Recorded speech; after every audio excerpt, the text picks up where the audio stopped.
learning is social and emotional. So if I just take SEL and I flip it around and you say to folks, learning is social and emotional. If young people don't feel socially accepted, if they don't feel emotionally safe, they're not going to bring their whole selves into the situation wherever it is. And so you have already compromised learning.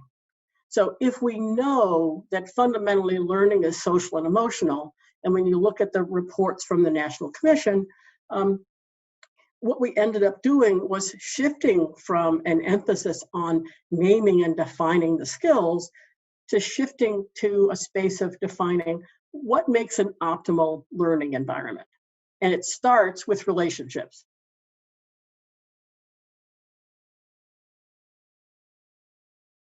Home, school, and community really are equal partners in supporting the learning and development of our young people, especially when you think year-round and all day. But school, because of the responsibility, the accountability, and the resources that are invested in school, we often think school first, and then home and community sort of pick up the slack. What's happened really with COVID is the immediate understanding that we need that these all have to be seen as partners, and that we have to really quickly understand the assets that those partners have. Every single system has been disrupted. Home, school, community, and community broken down into libraries, parks and rec departments, youth employment, health centers, et cetera. Everybody's been disrupted. Everybody's struggling for time. Everybody's struggling for space. Everybody's struggling to really understand how they're going to get the adults sort of ready, trained, and in the right mindset to work with young people in a different way.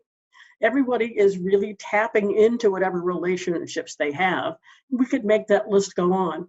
But when we think about this from the perspective of each one of these settings is doing the best they can with a basic set of similar assets. And that at this moment in which everything has been disrupted, we've got a chance to ask, how much were those assets really understood? How much were those assets actually connected? How much were we really supporting families in finding the kind of resources that they needed to have and having those basic access issues dealt with? The resilience that young people have is not going to last if all they do is come home alone.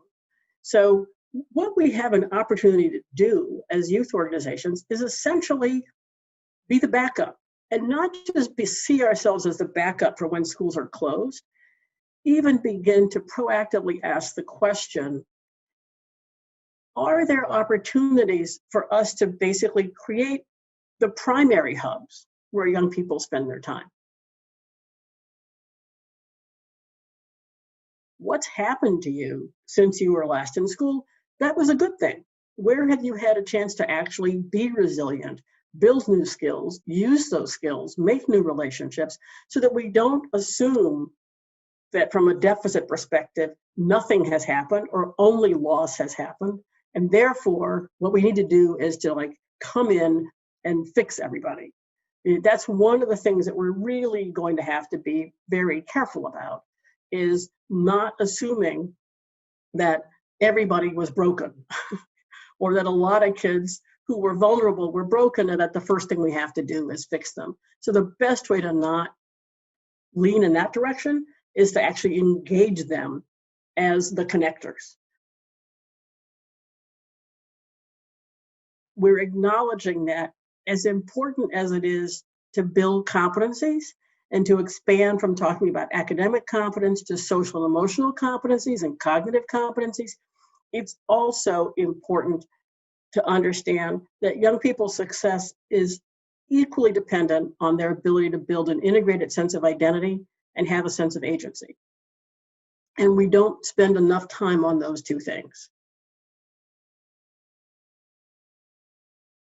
What we bring is not just a wraparound of time and place. What we bring really is a complementary and deeply intentional approach to youth development, which is youth-focused versus system-focused.